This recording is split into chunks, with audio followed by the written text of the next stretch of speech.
Hi, I'm Bart Hanson. I'm the owner and lead instructor for CrushLivePoker.com. The following hand comes from our call-in show that we record live at 2 p.m. Eastern Time every Monday. If you enjoy this video, hit that like button, and if you want to submit to be on the show, take a look at the information in the description. Okay, so the Fallsview WPT has been going on in Niagara Falls. I'm sure you're aware of the area. I am. I've been there before. So I was out. There you go. So Yeah. I was out there for a tournament. So this wouldn't be considered a regular game that Okay. you know All right. goes So on. Niagara. It was, mixed group of people. Niagara on the Yeah. Niagara on the Canadian side, right? Not Seneca, which I heard was a dump. Correct. Okay. I haven't been there, but I've heard the same. Okay. Yeah. Yeah. So we're playing 10-25, and as I discussed in my initial email to you, was there was the occasional straddle. It wasn't a consistent straddle, so I guess whoever felt like putting it on, Okay. throw it up there. Okay. So this hand did have, in fact, the straddle on. So it's 10, 25, 50? 10, 25, 50. I'm playing about 8K effective. I don't have my exact stack size. I just know I was up about three and a bit. Okay. 3 and a bit thousand. So around 8,000 effective. Villain has me covered by a bit. Okay. Maybe he's got around 9 or 10. Okay. And the under the gun raiser who initiates the whole hand is sitting about 2,200 effective. So with the straddle, he's sitting pretty short. Right. Right. Big blinds, right? Right. Okay. So he opens to 150, and I've got ace queen of clubs next to act. And typically I re-raise. I'll 3-bet this hand, but based on his stack size, I chose to flat in that spot. I didn't want to possibly get blown off the hand or get into a hand where I might be just completely crippled. Yeah, it's kind of against his possible opening range. It's kind of awkward, right? Because if you 3-bet, you're gonna have to call off, right? And it's exactly you wanna usually drive out everybody else. By the way, ace queen of clubs from basically +1 against UTG is not always a 3-bet. This is actually one of the hands that is actually reflected as a partial flat from this configuration. Mm-hmm. Ace king offsuit being another one, actually, if you were to look at the actual theory behind it. But I understand what you're saying. It's like you 3-bet, you're going to have to call. The guy's going to be able to basically play like his hand pretty well against you too, right? He's probably going to go with jacks and ace king. And so I see what you mean. All right, so you flat with the ace queen of clubs. So I flat, and I mean, I am 3-betting not 100% of the time, but more often than none. So right. Nevertheless, I flat. Someone in there's a middle position call, and then puck also calls, which is the villain in this case for the 150, and the blinds fold out. So where's the villain? Like in the cutoff or something? The villain is on the puck. On the button. Okay. On the button. Sorry, puck button. Yeah. Geez, I wonder if you're Canadian. Versus American. I wonder if you're Canadian. Did you see that guy, that Zamboni? Did you see that Zamboni driver be the emergency goalie the other day for the Hurricanes? Yeah. Well, I'm Canadian, but living in the U.S. and waiting for my citizenship as well. Okay. So I'm living in California. So Villain one on the puck. On the puck calls. Villain one on the puck. All right, so under the gun to 20 with a short stack, 10 and a quarter 50. Under the gun 2,200 effective to 150 hero flats from +1 with ace queen of clubs. MP1 calls. Villain one on the puck calls. All right, so let's go to the flop. All right, so the flop comes ace of spades, jack of clubs, king of clubs. Ace of spades, jack of clubs, king of clubs. All right, you got a royal flush draw here with top pair, right? Correct. Yep. So UTG leads out for 300. So basically, it's half the pot. I don't know, about half, maybe 40% pot, somewhere there. Yeah. And so based on stack sizes, this is where I elect to isolate and just go against him regardless. At this point, I understand that his range obviously has all the ace kings, aces, even though I'm blocking the aces, sometimes jacks. I don't know about the ace jack, possible again. So I just want to ISO here and just go heads up against him, seeing as, I've got the board crushed in a sense where I've got the royal flush draw, meaning I've got the nut draws, right? Yeah, but let me ask you this question, though. Why would you – I understand sometimes ISOing – like, say, for example I'll just give you an example. Like, say, for example, like you had 5, 6 of clubs. Not that you would necessarily flat from +1, but I'll just give you an example, right? And the board came out like three, Mm-hmm. four, 3, 4, 8, right, with like two clubs. Right. So you had sort of Mm-hmm. like a 15 out type of draw, and you were like, Mm-hmm. well, I want to clean up my flush draw here. I need to make my draw. I don't want somebody else coming in behind me. Plus, I have fold equity against the preflop raiser because this board doesn't necessarily hit him. I could definitely see Yeah. raising a C bet on 3, 4, 8 Yeah. with a 15 out combo draw, 5, 6 with two people behind you. But you have the nut draw Yeah. here. So, for the Yeah. reasons that you talked about, like this guy is either going to be ahead of you or he's not. I'm talking about the UTG. Why not try to get as much Right. money in the pot as possible and play this as a pull? Because you want to get the inferior draws And to call behind you, right? and we've had that mixed. I had one person tell me that, and then I had one person tell me, I play like you, depending on the stack size, which is the purpose of the call, right? Mm-hmm. In that moment in time, I had decided that I just want to ISO and go against them. Considering that yes, I could let some other lower end draws call, but didn't really cross my mind at that time. I mean, the other thing So too I is end that up raising to. Mhm. I was gonna say Yeah, the, go the ahead. the other thing too is that depending on the skill level of the players behind you, I mean, I know it's a big game, but you can also get into Mhm. situations. I mean, it would be pretty out there, but you can get into a situation where you call and you not only do you cause an overcall by a lower flush draw, but you call a call from a hand with a 10 in it, like a Jack 10, a King 10, an Ace Yeah. 10, and you get to cooler him that way too, and get him in like a bunch of money on a free roll on the turn. Yeah. I Um, it's I just think based on the player competence at the table, they were all competent, very good players, especially the villain in this case. But there wasn't really many splashy kind of let me just call with bottom yeah, pair and a gutter or something like that type play. right, It right. was on the tighter side of a game. People were playing ranges. They knew what they were doing at this table, right? So It's interesting um, to note that not it's interesting to note. I mean, the guy is so shallow. I'm just wondering. I yeah, mean, to look at what you're saying, like I said, like on the surface, it looks like to play a pull for those reasons. Because usually, when you have a situation where a guy's almost going to get it all in, or he's made an action in a hand where you basically know he's never folding, and you have a big draw, yeah, you want yeah. other draws to come in because you have to beat the made hand anyway. So you sort of want money in here. Now, if this guy was deeper, what's interesting here is that like would he ever like fold a hand as strong as like ace jack if you raised? You know what I'm saying? Like obviously you're gonna have a Right. boatload of equity basically against pretty much any hand that's not. I mean, a set is going to have okay equity It's gonna be against about you, 60. Yeah, 65, yeah, 6 because exactly. you blocks. But I Yeah, mean, I'm just trying to think like and I think if why we're yeah, and I why ISO the guy? Like when he gonna raise call? Is he gonna bet call off with a worse hand now? I think is my question. well, here's the thing, right? Let's say we're only heads up. Now he's only betting into one person, but when he bet into four, Hmm. I just figured that there was more strength in just a one pair hand there, right? I really considered, sets, and as you said, right, who wants to get in 35%? But when you call ace queen of clubs and you hit a royal draw, I mean, at the end of the day, I'm just not really going to go anywhere with his stack size.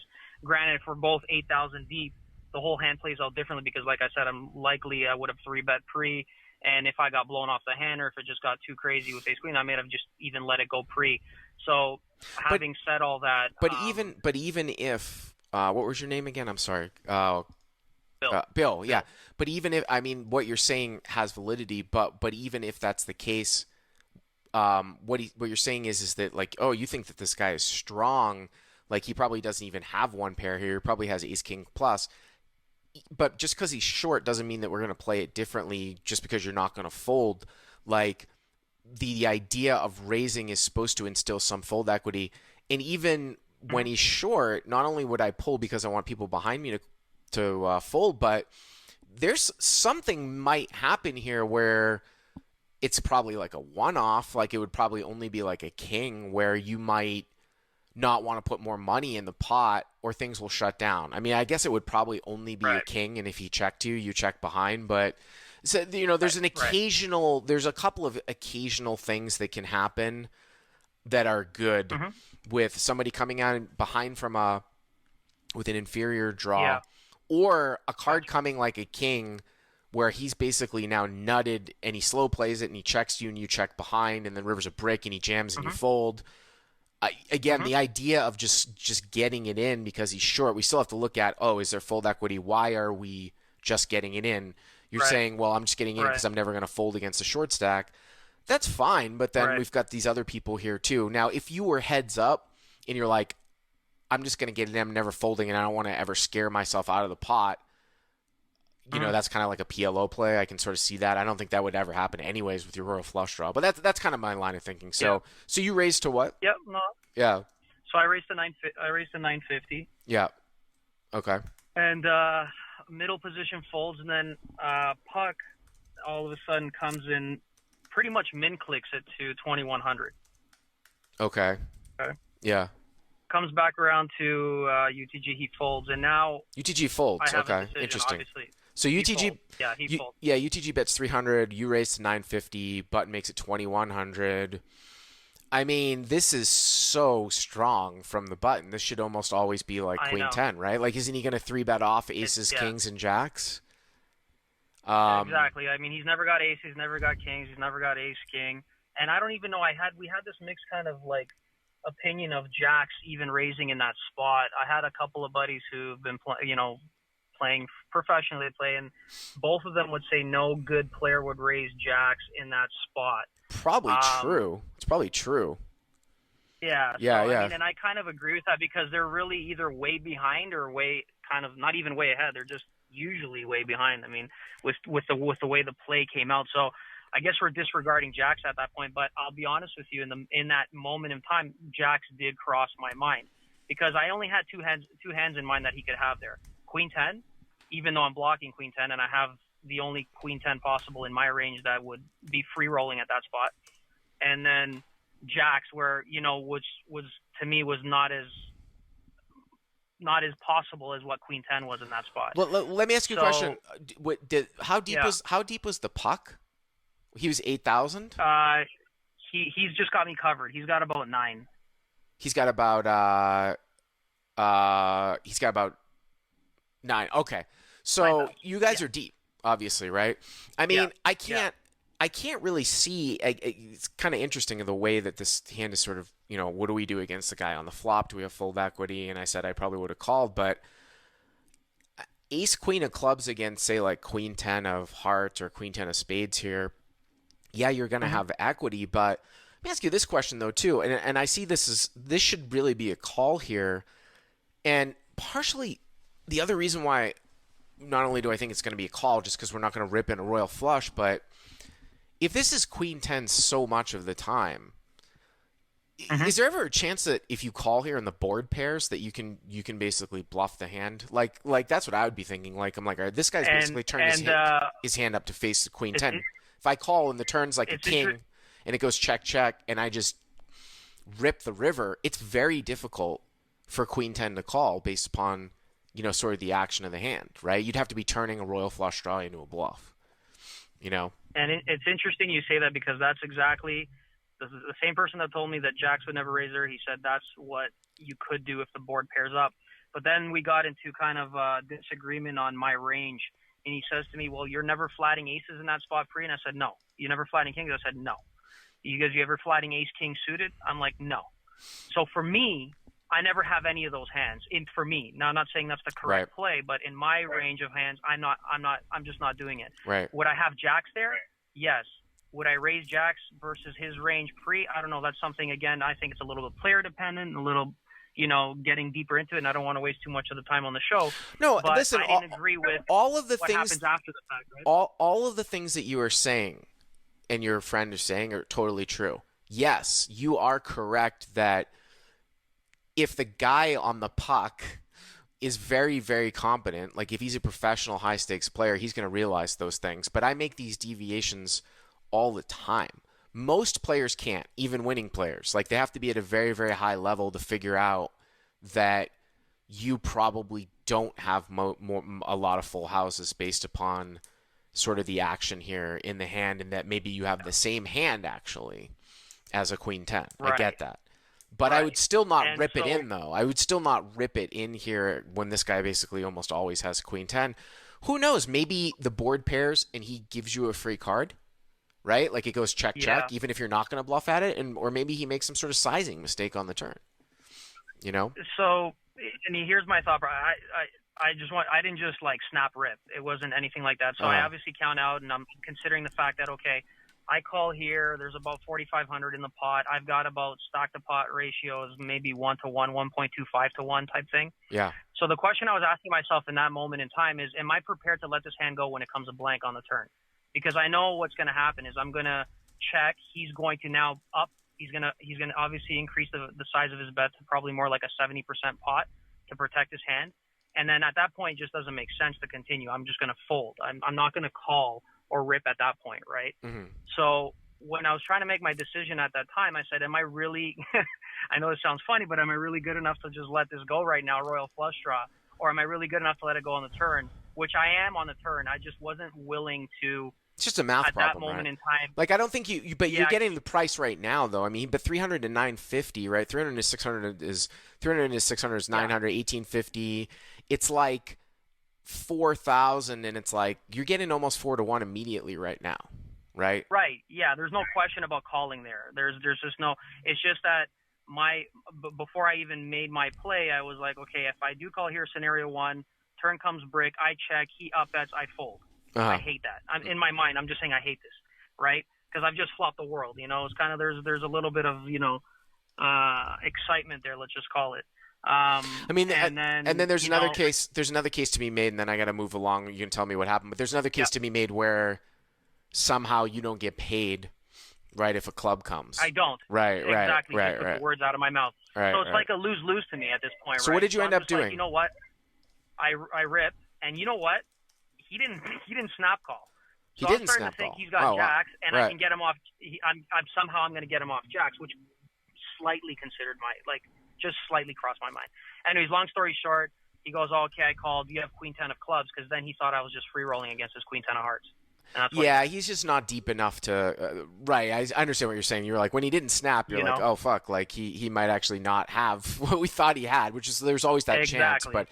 You can't you can't be in a situation to hold them not this deep where he shouldn't be actually thinking about that free roll. There's an interesting spot way back. If anybody goes over to my website, Crush Live Poker, in free material, if you go to the bottom of the page, because this brings up, and I've talked about this before, it brings up one of the more funny hands that I've ever seen, which was, I think it was actually the week before I went to Fallsview, or maybe it was the week afterwards. It was really right around there.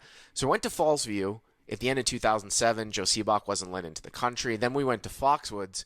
And if you go down to Crush Live Poker and you go to if you go to podcasts, cash plays, which is free, these are podcasts from way, way back in the day, and you go to Conversation with Simoleus Part 1, there was a hand at 1020 at Foxwoods where I saw 3 guys get it in on a Broadway straight board of King, Queen, Jack 10. So the board was King, Queen, Jack 10. So any ace was a straight. And there was one flush draw. Yeah. And 2 guys put their entire stack into an $80 pot, right? They're putting $5,000 or $4,000 or $5,000 basically to win 1/3 of 80 without the flush draw. One guy had the flush draw and it came. And that was incredible. But that's about the only time where you think about folding the nuts and hold them. Definitely not in this particular spot. But anyways, I appreciate the call. Thank you very much. If you like what you've seen here, please hit the subscribe button. And if you enjoyed this call-in hand, hit the like button down below. To check out crushlivepoker.com, click on the link in the description. Use the code YTA300 to get the first 30 days for free.